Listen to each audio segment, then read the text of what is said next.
It has been 1,856 days since the 2016 presidential election.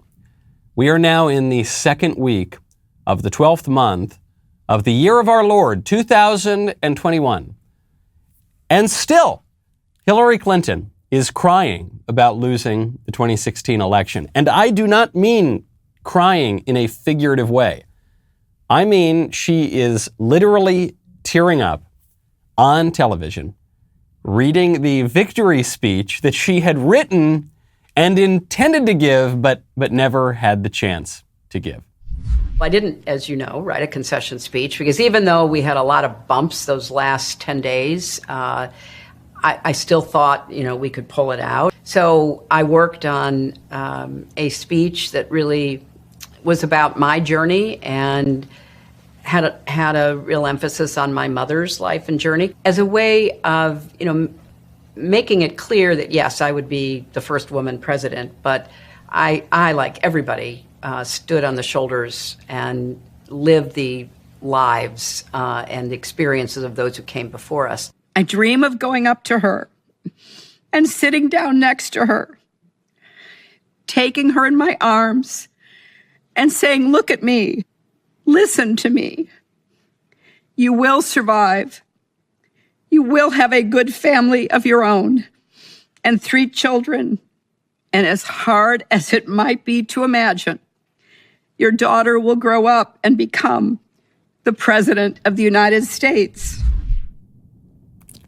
That video is, and I say this without any exaggeration, the single funniest thing I have ever seen. It is so perfect. Every single thing about it.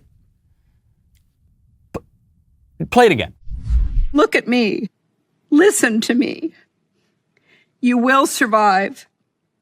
You will have a good family of your own and 3 children. And as hard as it might be to imagine, your daughter will grow up and become the President of the United States.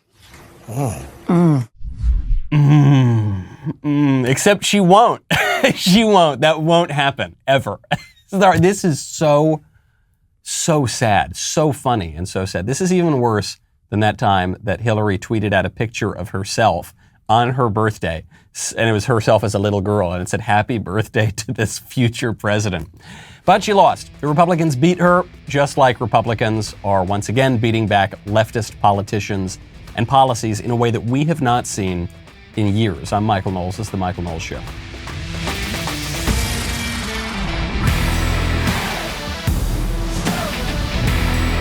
Welcome back to the show. My favorite comment yesterday from John Chalmers, who says, "The masks are a reminder to be afraid, which is necessary to keep people hypnotized." That is that's a crazy, wild, outlandish conspiracy theory that is obviously just demonstrably true.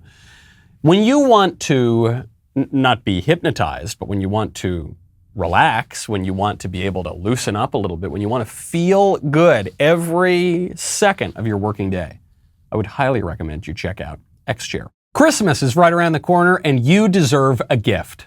And even if you don't deserve a gift, well, it's the time for giving and charity. And so, you should get one anyway.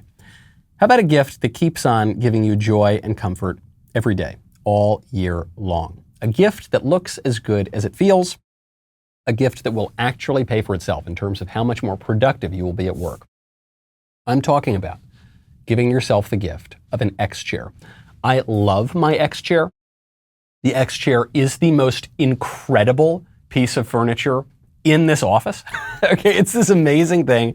It's super cool and modern looking. It's very comfortable. It keeps your posture very nice. It will massage you. It will either cool you down or warm you up. It is... If you want to get a massage in the office and not worry about an HR violation, check out X-Chair today. Here is X-Chair's Christmas gift for you. Save $100 off your X-Chair by purchasing it at xchairknowles.com right now. That is X, the letter X, chair, Knowles, KNWLES.com. X-Chair has a 30-day guarantee of complete comfort. You can finance your purchase for as little as $30 a month. Go right now to xchairknowles.com and save. xchairknowles.com. Speaking of people not holding public office. Hillary Clinton, she's out. She's never going to tearfully talk about how your daughter will be the first female president. She's not. That's not going to happen. Also, Joe Biden's nominee for comptroller of the currency also will not be holding that office. This woman's name is Saul Omarova. Do you remember Saul Omarova? We played her testimony the other day, I don't know, a few weeks ago on the show, and how she was grilled by Republican senators because she has been and almost certainly still is a communist. I don't mean she is a Democrat. I don't mean she supports welfare. I mean like an actual communist with degrees from places that bear the names of Lenin and Marx and that kind of stuff. So Biden nominated this commie to the office of the comptroller of the currency. Now she's out. And the way that the New York Times phrased this is that she's out because Republicans successfully accused her of being a communist just because she was born in the Soviet Union. It's bigotry. It's xenophobia. It's nativist. It's all of these things. It's not her fault she was born in the Soviet Union. Think of Pope Benedict. Oh my God, one of the greatest men of the 20th and 21st centuries. Pope Benedict happened to live in Nazi Germany. It's not his fault that he was in it, just like it's not her fault. Except the thing is, the problem with Saul Omarova is not that she was a communist when she was a little kid. It's that she remains a communist and pushes for these policies, even here in America, even within the last few years, as Senator Kennedy demonstrated during the testimony. You wrote your thesis in college at Moscow State University the title was Karl Marx's Economic Analysis and the Theory of Revolution in the Capital. But you won't send Senator Toomey a copy. You studied at Moscow State University, scientific communism, which is the science regarding the working class struggle and the socialist agenda. In 2019, not 30 years ago, in a Canadian documentary, you called the financial services industry, quote, a quintessential ass industry. You wrote a paper called Systemically Significant Prices, calling for the federal government to set wages, food, gas prices. In 2020, you wrote a paper called The People's Ledger, where you said we need to abolish bank accounts and make everybody set up an account at the Fed where the federal government will have access to your data. So Senator Kennedy just absolutely nails this woman, and he did it in a really effective way that he in particular is good at. The way that Kennedy talks, if you've ever seen him on cable news, for instance, is he'll talk in this really folksy way. So he'll go on TV and he'll say like, well, you know, there's three ways to skin a possum for dinner time. And well, you know what my grandpappy told me. You know, he talks in this folksy way, but he's extremely intelligent and extremely educated. And he kind of lures people in. So he did this with Saul Omarova. He opened up, he said, were you part of some group called the Young Communists? And she, you know, very condescending says, no, what are you talking about? Whatever. And then he goes in and he says, no, well, you were, because you were at this school and you wrote this paper and you defended this policy. And she's done this even up to the last few years. So we got her. The takeaway here is not even that Joe Biden's a commie, you know, or that the left is pushing all of these radicals. We know that the left is pushing radicals. Joe Biden is not a commie. He's not really anything. He just licks his finger, puts it up in the air, and figures out which way the wind is blowing. The lesson here is persistence. Okay, the left is very persistent. That's how they've taken over the whole culture. And when they lose they just send they send the troops back in, and they just keep fighting and they keep pushing, and that has been very effective for them. We can be persistent too. All right, the left has shaped and reshaped the limits of culture and what you're allowed to say and move the Overton window. We can do that too. If we are just persistent ourselves, we say, no, you can't, Joe Biden, you know, you're just a vessel for whatever is politically convenient. You thought it was politically acceptable to nominate a commie to this position, and it's not. So we're just going to say no, and we're going to hammer this woman until she withdraws. And she did withdraw, and we actually can win. You're seeing this right now, even as we talk about overruling Roe v. Wade. I mean, that took 50 years almost, but but now it's at least possible to do that. Got to be persistent. Speaking of people's political stories falling apart, Dr. Oz is running as a conservative Republican for Senate in Pennsylvania. And he says, I'm a conservative, I'm a regular old, like kind of Reagan-type conservative, and I've always been a conservative or whatever. Well, there's a clip that's just come out of Dr. Oz in recent years on The Breakfast Club, seeming to criticize, to attack, and to make fun of the pro-life movement. Take a listen. Now, what are your thoughts on Alabama and these anti-abortion laws that they're passing in Alabama, or that they've passed? Is that healthy? I'm really worried about it. I tell you, I've taken care of a lot of women who've had issues around childbirth. The problem with the law as it stands now, and I think the law was really only passed to generate a Supreme Court challenge, but most women don't know they're pregnant. It's 2 weeks past your last period when you have to decide by. Well, Yeah. I have people on the show all the time who never know they were pregnant, even when they were delivering. 50% of women don't know they're pregnant when they're pregnant. Jesus. So you're asking women to decide almost instantaneously if they're pregnant or not. And it's also banned in case of incest and rape. And so I don't quite get it as a doctor. And the other thing is this whole thing about heart beating. Mm-hmm. I mean, there are electrical changes at 6 weeks, but the heart's not beating. Mm.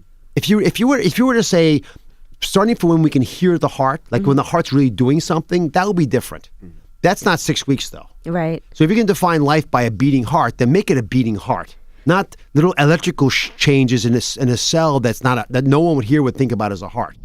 Okay, well, Dr. Oz doesn't think of a baby's beating heart as a heart, and I don't think of Dr. Oz as a conservative or a Republican, so it's simple, all right? And if you're going to nominate a conservative or a Republican to Senate, how about you make sure that it's an actual conservative or an actual Republican? Really, really sad stuff from a guy who, look, this is just the first clip we're seeing in the days after he's announced he's going to run for Senate, and it doesn't look good. It makes him look very dishonest. So I hope that Dr. Oz addresses that, because otherwise, if he thinks that the pro-life movement is dead to him, then Dr. Oz is dead to me. That's how I feel.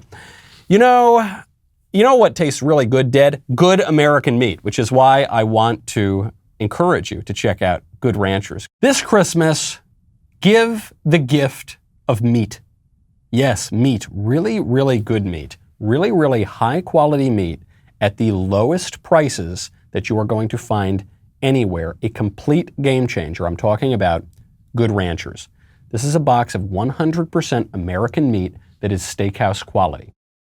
GoodRanchers.com has a variety of boxes to give or try for yourself, gift for yourself this season. You've got the Ranchers Classic for the perfect combo of high quality beef and tender chicken, or you can go with the Cowboy to have the ultimate steakhouse experience with Black Angus ribeyes, Wagyu burgers, and more. Get $20 off and free shipping on your order with my code Knowles, Knowles, at checkout. This meat is just better quality than the stuff you're going to get at the grocery store. And by the way, a lot of the stuff at the grocery store, even if it says product of USA, most of the time it's not actually from the USA. It's extremely dishonest. Get that good American meat. Get all your individual and corporate gifts at Good Ranchers today. Give a gift they'll remember for years to come. Get your Good Ranchers box or gift card today. 'Tis the season for open hearts and full stomachs. So give that Good Ranchers to your friends. Code Knowles for $20 off and free shipping. GoodRanchers.com/Knowles. Use code Knowles at checkout to take advantage of this offer. Give Good Ranchers. Speaking of public health figures like Dr. Oz, Dr. Fauci, a much more powerful politician than just some lowly senator. Dr. Fauci is now suggesting, as we have been telling you for weeks and weeks and months, that fully vaccinated it's probably not going to be fully vaccinated forever. You know, right now you are fully vaccinated. I think still in America, you're fully vaccinated if you have one shot of the Johnson & Johnson vaccine or 2 shots of the mRNA vaccine. Then you're vaccinated, and then we can go back to normal, right? That's what they told us. If you just wear the mask for 2 weeks, then we can go back to normal. If you just lock down for 2 years, then we'll just go back to normal. If you just take the shot, we'll just go back, and then we never go back to normal. That's kind of that's Lucy with the football, is we never actually go back to normal. So now Dr. Fauci is saying, well, 2 shots, is that really enough? No, maybe to be fully maybe you'll need a 3rd. If you want to talk about what optimal protection is, I don't think anybody would argue that optimal protection is going to be with a third shot. Whether or not it officially gets changed in the definition, I think that's going to be considered literally on a daily basis. That's always on the table.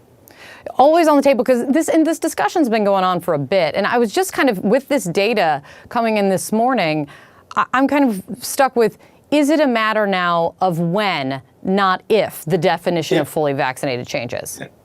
You know, my own personal opinion, Kate, is what you said is correct. It's going to be a matter of when, not if. Dr. Fauci is not known for his consistency, right? He says, don't wear the masks. Masks are dumb. And then 5 seconds later, he says, wear the masks. You have to. It's very important. What? He's not known for his consistency.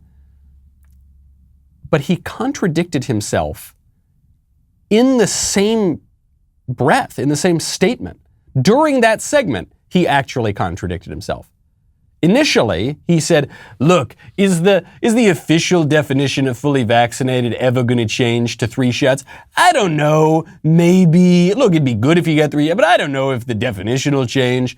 And then the woman on TV says, well, yeah, but don't you think it's a matter of when, not if, the definition changes? He goes, yeah, I do. Bro, you just 15 seconds earlier, you said that it wouldn't necessarily change officially. Now you're saying it will. It's inevitable. It's just a matter of time. But if you don't believe Dr. Fauci, you're denying science, because he is the physical embodiment of science, which changes apparently by the second. Didn't know that. There's no end to that. Dr. Fauci changed his mind in the same breath. And he's going to change it again. And he's going to change it again. And there's not going to be any end to it. And if you wear the masks, that's not going to help you get back to normal. And if you take the 10th booster, that's not going to help you get back to normal. And if you just lock down for a few more, it's not, none of this is going to help you get back to normal. If you want to get back to some semblance of normal society, there's one way to do it that will be more effective than anything else. And that is firing Dr. Fauci and banishing him to St. Helena. That's your best shot. And even then, I'm not sure you go back to normal. But certainly, appeasing this lunatic is not going to help you do it. Stop being Charlie Brown watching Lucy with the football. Now, Fauci went on. There's never any shortage of hot air for Dr. Fauci to blow out of his mouth. Dr. Fauci went on to castigate people who are not following his every whim. And he says, it's long past time that we put communal responsibility above individual rights. In New York, we're seeing the mayor introduce a vaccine mandate, the first of its kind for the private sector. Is this the kind of mitigation tool that you see in our future, in your professional opinion? You know, Francis, no one likes to be mandating for people to do things that they might be hesitant to do. But quite frankly, you have to when you're in the middle of what we call a historic experience of the worst pandemic of a respiratory disease in the last 100 years. We have to put the communal responsibility ahead of individual preferences. So although no one, myself included, likes to be told what you have to do, sometimes if you don't come to the realization that it is good for yourself, for your family, and for the communal good, then mandates or requirements become necessary. So first of all, this guy is obviously lying through his teeth. Nothing gives him a greater thrill than telling people to do things they don't want to do. That is, first of all, his entire career. That's his field, right? Public health. Government bureaucrat, public health, is the whole point of that is to tell people on a huge scale what to do, to tell them to do things that they very likely do not want to do. And he loves it and he gets a thrill out of it. And it's the high point of his career and probably the high point of his life. So that part is dishonest. But what about the point Dr. Fauci is making? He's saying that at a certain point, you've got to care about the good of the community above the perceived rights of the individual. On that point, he's absolutely right. He's right. He's right. And a lot of conservatives don't get it. A lot of conservatives are digging in their heels on this idea that the common good, the good of the community, never can make any claims on my individual rights, whether they're real or imagined. But that's not true. That has no basis in conservatism. That idea has no basis in American history. That has no basis in the classical tradition. It's not, I hate to say that Fauci is right on this point, but he is right in principle. He's just wrong in practice. The reason that these actions are not justified, the locking down, the taking all of this power, the upending our way of life, the indefinite rule of the public health technocrats, the reason they're not justified is not because the common good can never make a claim on our individual rights. The reason they're not justified is because the Wu flu does not affect enough people severely enough, and the policies that have been put in place are not effective enough to justify it. I know that's a less satisfying answer than some really cheap, shallow, ideological point that you can write on the back of a napkin, but that's the reason. It's not even the principle, it's the particulars. If the Black Death broke out in the United States, I guess now you'd have to call it death of color because Black Death would not be politically correct. If the bubonic plague broke out in the United States, and let's say it was a disease even worse than the bubonic plague, and we didn't have treatments, and 80% of the country were dropping dead and were highly transmissible, you're seriously telling me that the public health bureaucracy would have no right to prioritize the common good and saving the American people over certain individual rights? Of course they would have that right. Of course they would have certain emergency powers, and of course the common good is a real thing that we see referred to in the Constitution of the United States, for one, in the preamble, that we see referred to in so many of the founding documents, and that we see referred to in all serious political philosophy. No, of course they would have that claim. But this ain't it. The infection fatality rate for the Wuhan virus is extremely low. And when you take out very specific groups, elderly people, people who are extremely unhealthy, then the infection fatality rate drops even lower. 0.005% in some cases, 0.003% for some groups. The median age of a COVID death for much of this epidemic, we'll call it whatever you want, has been higher than the life expectancy in the United States. So obviously there are specific groups that need to be protected, but for most people it's not as huge a deal. And the mitigation measures, by the way, that have been put into place have not been as effective as the libs told us they would be. Up to and including the vaccines, which is why we're now talking about how we need a third shot and a fourth shot and booster after booster after booster, which you would not need, obviously, if the vaccine were more effective or as effective as we were told it was in the first place. It's the particulars, not the principle we should focus on. Though the left's principles are very often BS too. You can see this down in Virginia right now. So there's a famous statue of General Robert E. Lee. This statue stood in Charlottesville, Virginia. A lot of the protests on the left and the right in Charlottesville a few years ago, in 2017, came about as a result of this effort by the left to tear down a statue of Robert E. Lee. Now, what the conservatives said at that time is, no matter what you think of the South, no matter what you think of Robert E. Lee even, who was actually a very noble guy, might have fought for a bad cause, but a very noble guy, we shouldn't be tearing down history like this. And the point of having these kinds of statues and the point of having some recognition of Southern heritage is that we fought this bloody Civil War, but then America came back together with malice toward none and charity for all, in the words of Abraham Lincoln. And so we shouldn't undermine all of that and say that the South is this evil, awful, terrible place that's completely irredeemable. Don't do that. Don't erase history. And the libs told us, no, we're not erasing history. We're going to tear it down, but we're going to put it in a museum. And I guess that's true. We've just found out, though, before they put it in the museum, they're going to melt the statue down into liquid metal and then sculpt it into something else. But they're not erasing history, they say. You know, one thing that you ought to erase is your unnecessarily high mortgage payments, which is why I would strongly recommend you check out American Financing. What if you could lower your mortgage rate without adding years to your loan, potentially saving hundreds of dollars a month and tens of thousands long term? Well, fortunately for you, it is possible when you call American Financing, America's home for home loans. You will start with a free mortgage review from one of their salary-based mortgage experts so you can understand all of your home loan options. From flexible terms to competitive rates and fast closings, they have got you covered. You really can save up to $1,000 a month with these guys. And you can choose any term, 10 years and over. Custom loans do not get any better than this. So what are you waiting for? Make the 10-minute no-obligation call right now. Learn the options. Get these savings as soon as possible. That's 800-658-5696. What's that number? Number is 800-658-5696. Or if you are more digitally inclined, go to AmericanFinancing.net, NMLS 182334, NMLSConsumerAccess.org. So far, the Daily Wire's lawsuit against the Biden vaccine mandate is working. It's working extremely well. Not only has the OSHA mandate received a nationwide stay, it's not being put into effect. This week, a federal court enjoined the Biden administration from enforcing its federal contractor vaccine mandate as well.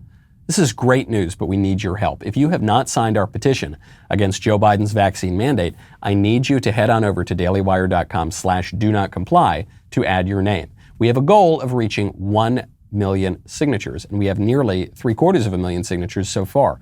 We need your help to cross the finish line. Please head on over to sign the petition at dailywire.com/do-not-comply. Then share the petition with all of your friends and family, and then go buy Matt Walsh's book. Matt Walsh is not only a beloved best-selling children's author, but he is the #1 best-selling LGBT author in America, which is just terrific. So go get his masterpiece, Johnny the Walrus, today. We'll be right back with a lot more.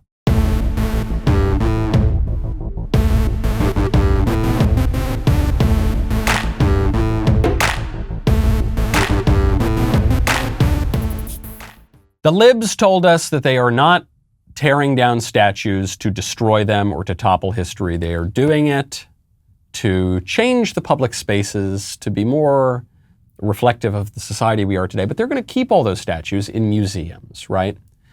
And some of us, hate to say I told you so, knew that was BS. Wasn't a great idea to begin with, and it was not going to really happen. So now we're finding out that the statue of Robert E. Lee from Charlottesville is going to be donated to an African-American heritage organization. We're not sure which one, what the group is. And then it will be melted down and turned into another public piece of art. All that they told us about not destroying history is BS. This is a full-on cultural revolution that is designed to topple every single thing that we have known to be America. They're not going to stop with the South or the Confederacy or Robert E. Lee. They're going to go on, and already have gone on, to Washington and Jefferson and U.S. Grant, the Union General, and Abraham Lincoln, who freed the slaves. It doesn't matter. They want to topple and destroy and melt down to its very essence every single thing that has ever been recognizable as American. This is a really good symbol. It's a really sad thing, but it's a really good symbol. Melting down and transforming into something else entirely. That is the leftist project. Maybe you've heard about these academic movements from the late 20th century. Deconstruction. We're going to deconstruct everything. We're going to break it down. Let's break this down, right? Well, this is the logical conclusion of deconstruction. And this is the point of deconstruction. You break everything down to its most basic bits, and then you reform it into something else. This is how revolutionaries work. This is a very effective political strategy. This is what the United States military does, right? So it can be used to good purpose. You ever hear this about the Marines? Well, the Marines, they'll take you in and they'll break you down and they'll build you back up. And that's the point. They want to take whatever deformities you have, break those down, and then form you into a Marine, into this great, strong, patriotic fighting force. Well, that's what all revolutions are doing. They break things down and then they reform it in their own image. Can't make an omelet without cracking a few eggs, right? That's what we are seeing happen now. So if you want to preserve anything resembling America, you need to say no to all of this, and you need to not fall for it, and you need to not be a squish who says, well, look, I'm a Northerner, and obviously I don't like the Confederacy, and I don't like Robert E. Lee, and so you can have Robert E. Lee, that's fine. I don't care. Yeah, that's cool. I'm good. I'm not racist. I'm not racist. Don't call me racist. That's fine. No, it's not about Robert E. Lee, dummy. It's not about the Confederacy. It's about America.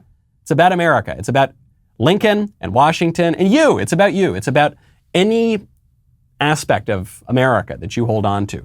They want to melt it down, okay, and reform it into some radical leftist monstrosity that, if you know anything about modern art, you know it's not too pretty, okay? Don't do it. Don't let them do that to your entire country. Speaking of cultural revolutions, the European Union is trying to erase Christmas. It's that time of year. It's time for the war on Christmas. It happens every year. The libs deny it, even as they wage it. I have a long chapter in my book about the history of the war on Christmas. It's extremely real. And the people who deny that the war on Christmas is real, they will often say, the war on Christmas is totally fake, it's not real, and it's not a big deal. It's totally fake, it's not happening, but it is happening and it's not a big deal. Well, no, it is happening and it is a big deal. So in some guidance titled Union of Equality, this was just leaked from the European Union, the EU advised to, quote, avoid assuming that everyone is Christian during the Christmas season. The EU Equality Commissioner, Helena Dalli, advised staff, quote, not everyone celebrates the Christian holidays and not all Christians celebrate them on the same dates. We'll get to that in a second. Instead of saying Christmas time, you should say holiday times. You know, holiday times, like for all those holidays that there are. Well, what are the holidays during Christmas season? There is Kwanzaa, which is completely fake, just completely fake, invented by a woman torturing sadistic socialist in the 1960s. Some flunky professor from Cal State Long Beach, who his name was Ron Kalenga. That's not even, I don't think that's his full name, but then he called himself Malana Karenga, and he's just a complete psycho degenerate. So there's that, which is celebrated by virtually no one. There's Hanukkah, which is a minor holiday even for Jews, right? It's not a major holiday even for Jews. And there's the Feast of the Immaculate Conception. That was yesterday. Something tells me that's not what the EU is referring to. There's winter solstice for the 5 pagans out there. That's not real. It's Christmas. It's just Christmas. That's the holiday. Okay, but we have to deny that. We don't deny but we have to deny Christmas and make everything secular. The guidelines also say that members of the EU should avoid using names like Maria and John that originate in Christianity, and instead use multicultural options, such as, I'm not joking, Malika and Julio. So Europe cannot refer to Maria and John. They have to refer to Malika and Julio. Okay. And the reason I mention this story is that Pope Francis, who is often painted as a liberal at the least, and if not an outright communist in the public media, Pope Francis has just come out and said this is terrible. He referred to it as an anachronism of watered-down secularism. He said, in history, many, many dictatorships have tried to do this sort of thing. Think of Napoleon. From there, think of the Nazi dictatorship. Think of the communist one. Christmas is Christmas. It's not just some secular holiday, and it's preposterous to pretend that it is. You see the same thing now with the libs. They have tried to get rid of the phrase BC and AD to refer to time, before Christ, and Anno Domini, the year of our Lord. They've tried to get rid of that, but they use all the same numbers. So now instead of saying this such and such happened in 253 BC, they'll say it happened in 253 BCE, before the Common Era. And then they'll say, instead of AD, they'll say CE, Common Era, but it's referring to the era of Christianity. So it's just a joke. It is Christian. Europe is Christian. Europe is a Christian, it certainly was Christian. I think it still has a lot of Christianity to it. Whatever we refer to as Europe is Christian. So if you get rid of the Christianity, you get rid of the Europe. You can't have all the stuff, you can't have all the trappings of Christianity, but then pull Christ out of it. It's not going to work. It's not going to work for a very long time. Secularization is not only bad, it's extremely stupid. It can't happen. We try to do this in America. We say, look, you don't need religion to be moral or spiritual. We're just good people. We just know that we should love our neighbor as ourselves and love the Lord our God above all things. We just know that we need to follow the 10 Commandments. We just know that we need to treat one another in the ways that were developed over millennia of Christendom. We just know it. We know that there are truths that are self-evident, that all men are created equal and endowed by their Creator with certain unalienable rights, including life, liberty, and the pursuit of happiness. We just know that. Why do we know that, dum-dum? We know that. We know that because of Christianity. That's where that comes from. So you can't, if you take God out of it, if you take the creator of all things and the legislator of the moral law and the great moral order, if you take him away, then you lose the moral order too. You lose all of it. Why? How do we know that we're endowed with unalienable? If there's no creator to endow us with them, how do you know we're endowed with rights to life, liberty, and the pursuit of happiness? You don't. It's just fake. Why be good if we're all just worm food, if we're all just walking worm food who think that we're alive because of some pistons randomly firing in our brain, if life is a tale told by an idiot full of sound and fury signifying nothing, then what does it matter? It doesn't mean anything. If there's no meaning in the world, then certainly there's no human rights. Certainly there's no natural rights. There's not good or bad, but thinking makes it so. So what happens to civilization? It doesn't make any sense. Great stuff from the Pope. Great stuff. People criticize the Pope when he says things that are a little strange, but he's absolutely right on this point. Speaking of Christmas, did you know that the Fox News Christmas tree caught fire in Manhattan?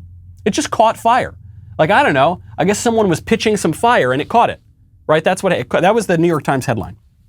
Fox News Christmas tree catches fire in Manhattan. Now, they've since changed the headline because it got so much flack. Trees don't just catch fire, generally. Usually someone lights them on fire, as was the case at Fox. At Fox, someone went up on 6th Avenue and lit the tree on fire because they don't like Fox News, presumably. Just like how SUVs don't drive themselves into Christmas parades. They are driven by people.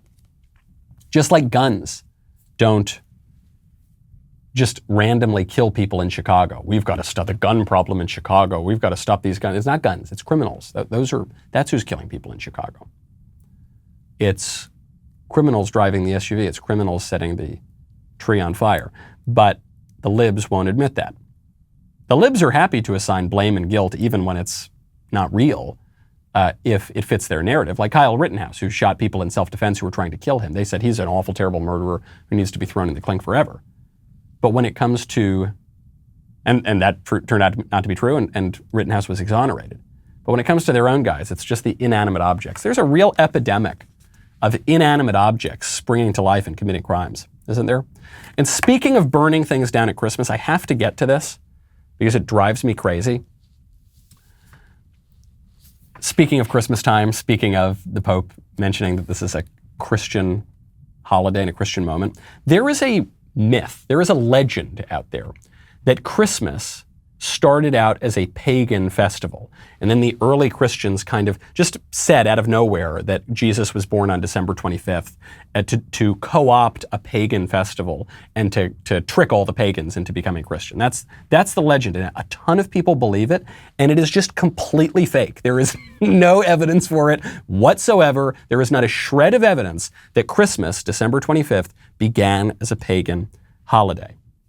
We are told alternately that it began as the Feast of Saturn, or the Saturnalia, or it began as the Feast of the Unconquered Sun, Sol Invictus, or it began as a feast for Mithras, another sort of pagan feast. It's just not true. Saturnalia was celebrated on December 17th, started around 200 BC. It then was extended over time to last an entire week, ending on December 23rd. It never had anything to do with December 25th. So the connection is supposed to be because the feasts are near to one another.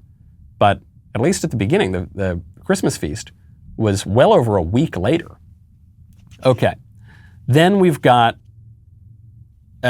what's the next one?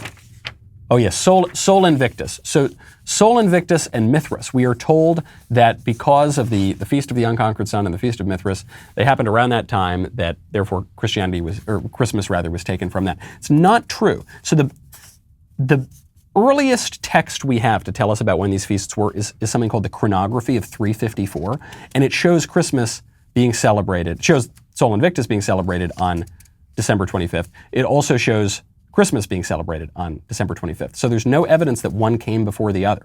It may well be the case that the Feast of Sol Invictus was put there to counter the spread of Christianity. It might be the case that Christmas was there first. The reason that December 25th was chosen is because of its connection to Good Friday, to the crucifixion. The idea is that it was commonly held in the 1st and 2nd century that a divine life would be perfect, so there would be a connection from conception to death. And so because Christ dies on Good Friday, then Christ must have been conceived on Good Friday. And what happens 9 months after Good Friday? Christmas. which, by the way, shows you that these early Christians believed that life begins at conception as well. Just a little brief interlude in our discussion of politics and our laughing about Hillary Clinton and our talking about all the things that are going on Capitol Hill to remind you that there are a lot of these legends that are bogus. They are anti-Christian. They are trying to do, as Pope Francis observes, they're trying to secularize everything and erase Christianity from the public square. And it's just BS. Do not believe it. Do not believe that at all. There are a lot of myths in our politics, a lot of legends. Here's one of the most predominant myths today. That on January 6th, a day that will live in infamy, on January 6th, the terrorist insurrectionists almost conquered the United States. Thomas Conover. Remember that name, Thomas Conover of Texas. He was one of the insurrectionists from January 6th. So he's on trial now. And their evidence from his trial is now coming out. Photographs of him that day. Photographs of him smiling, thumbs up, sipping a Coors Light. Yes, that's right. Remember that face. Remember that face of that terrorist. That lager-sipping monster who nearly brought the global hegemon to its knees. Does he, if you're watching this right now, does this guy look like the kind of person who's going to bring the world's superpower crumbling down? Or does he look like a sort of excited and eccentric political activist who made it into the Capitol, was up to such surreptitious seditious activities that he was taking photos, sipping his Coors Light, and then he sort of left. He's been charged. He's been charged not with drinking watered-down beer. He's been charged with 4 misdemeanors, including entering restricted grounds, disorderly conduct, and unlawful protest in the Capitol. He has not yet entered a plea. The libs did not want us to see these photos. The libs wanted us to believe that this was a well-organized terrorist group that went in armed to the hilt. They weren't armed, by the way, but that they were armed to the hilt and they were killing people and killing cops and taking over the country. It didn't happen. The only person who was killed in the political violence was one of the right-wingers, was Ashley Babbitt, who was killed by a cop. Air Force veteran Ashley Babbitt. They didn't want us to see these photos because the photos contradict the narrative. You can't look at these photos and say this was the insurrection to take down the country. It wasn't. Might have been eccentric people, might have been disorderly.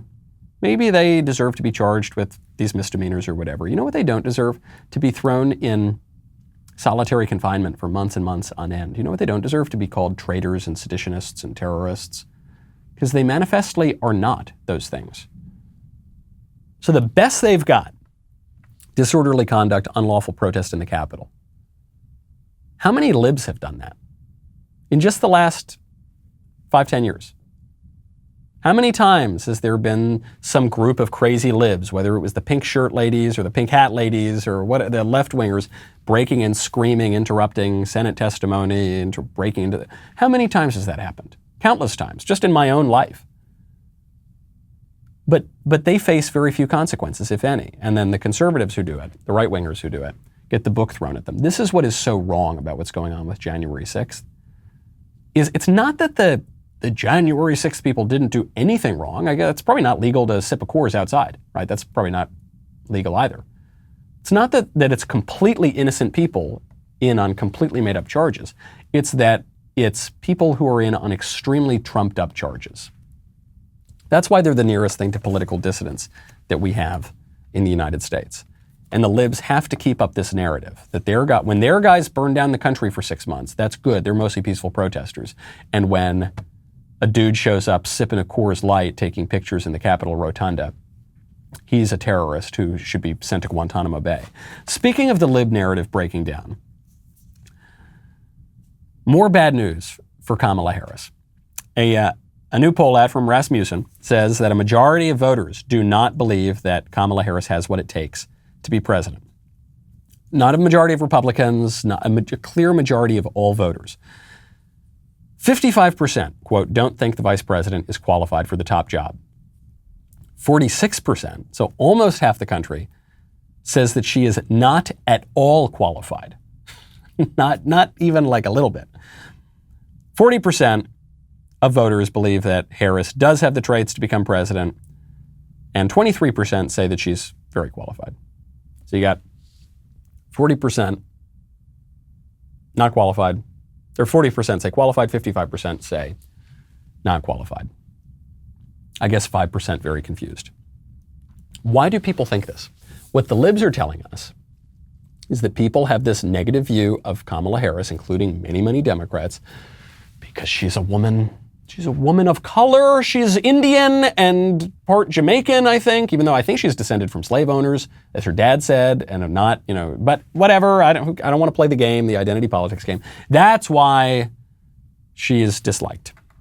That's why people don't think she's qualified. No. Do you know why people don't think she's disqualified? Why people of all political stripes, of all geographical locations, of all colors, of all races, they don't think she's qualified? Because she's not. Because it's true. Because no matter how much the libs push their fictional narrative, people tend to have a sense of what is real and what is fake and what is true and what is false. And you can really try to suppress it, and you can try to melt it all down, and you can try to rebuild it into something else, and it's still going to be there because we still have human nature, we still have reason, we still have moral conscience. And there is nothing that Kamala Harris can do about it. Speaking of the Pope, speaking of sins of the flesh, and then going back to talk about the Pope, Pope Francis. This is like Defend Pope Francis Day, even though I know he says lots of things that seem a little strange or wrong or perhaps heretical. He's getting in trouble for saying something that is just obviously true. He was paraphrased by reporters saying that sins of the flesh are bad, but they're not the worst sins. That's true. That's true, what he said. Sins of the flesh are bad, but it's obviously true that sins of the flesh, you do some weird sex thing or something, they're obviously not the worst things. This has been understood since the earliest days of Christianity. Dante describes this very clearly in his poem, in Inferno, and in the whole Divine Comedy. Sexual sins are bad, and they're probably the ones that ensnare people the most. There's a Marian apparition that I happen to believe is true that's called Our Lady of Fatima, where it was said that more people are in hell because of sins of the flesh than any other sin. That's probably true. You think of the sins that, especially for dudes, the things that really grab you tend to be sins of the flesh. But they're far from the worst. There's fraud, there's betrayal, all these sorts of sins can be much, much worse. And so you want to avoid sin and vice and all those things generally. But there are worse things, such as deception, such as fraud, which Dante puts in the lowest circles of hell. And to me, that's the real political scandal, okay? And it's the one, we always talk about the political scandals as if they're just about sex. No, dishonesty, fraud, the deceitfulness. That's what the big issue is. And that is probably the biggest political problem plaguing our nation. And that's the one that we've got to fight back against and see through the most. I'm Michael Knowles. This is The Michael Knowles Show. See you tomorrow. Look at me. Listen to me.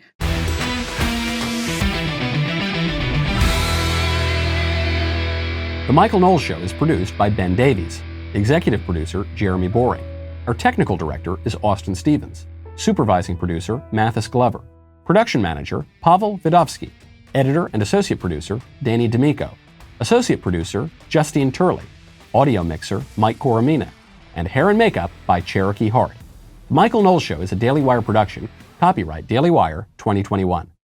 John Bickley here, Daily Wire editor-in-chief. Wake up every morning with our show, Morning Wire, where we bring you all the news that you need to know in 15 minutes or less. Join me and my co-host Georgia Howe for daily coverage of all the biggest stories on Morning Wire.